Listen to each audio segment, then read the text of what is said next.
perlu saya sampaikan itu pidatonya Pak Anies itu pidatonya sangat bagus. Nah, jadi secara retorika ya itu kalau kita membaca artikel ya seperti itulah kira-kira gitu yang disajikan. Secara retorika sangat bagus, gitu. Nah, mirip seperti kita kalau membaca artikel ataupun tesis-tesis tentang negara, demokrasi dan pemilu seperti itu. Jadi apa yang disampaikan secara normatif iya seperti itu. Dan itu lagi maka saya katakan tadi itu ya sama seperti kita membaca buku ya, mendengarkan pidato-pidato ya. Nah, yang sesungguhnya kita menunggu tuh gagasan. Ketika bicara tadi gagasan perubahan apa sih? Ternyata kan ya kita nggak mendengar itu ada gagasan besar yang disampaikan kemarin ketika bicara tentang rekam jejak, rekam karya, dan rekam gagasan. Nah, jadi maka saya katakan itu pidato ya bagus, tapi sejatinya sama seperti kita membaca artikel, gitu loh, mengawang-awang, kira-kira gitulah. Nah, kemudian tentang bagaimana tentang merealisasi kesemakmuran, ya. Nah, yang itu kita nggak mendengar itu gagasannya apa. Kalau di Jakarta, umpama seperti apa sih kesemakmuran yang sudah dilakukan, gitu ya.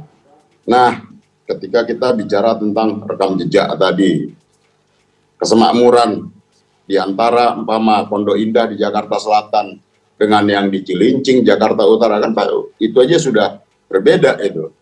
Nah, begitu. Apalagi kesemakmuran yang dimaksud dalam konteks keindonesiaan itu seperti apa? Apakah seperti yang sudah dilakukan oleh Pak Jokowi kan konkret ya, bagaimana kesemakmuran itu akan dibangun dengan infrastruktur mengkonekkan satu wilayah dengan wilayah yang lain, satu pulau dengan pulau yang lain.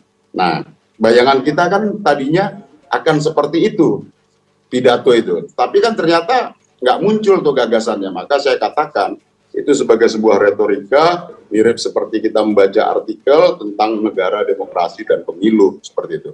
Nah, kita tahu bahwa periode jabatan itu diatur tegas dalam konstitusi kita. Kekuasaan itu ya limitatif, dia cuma 2 periode.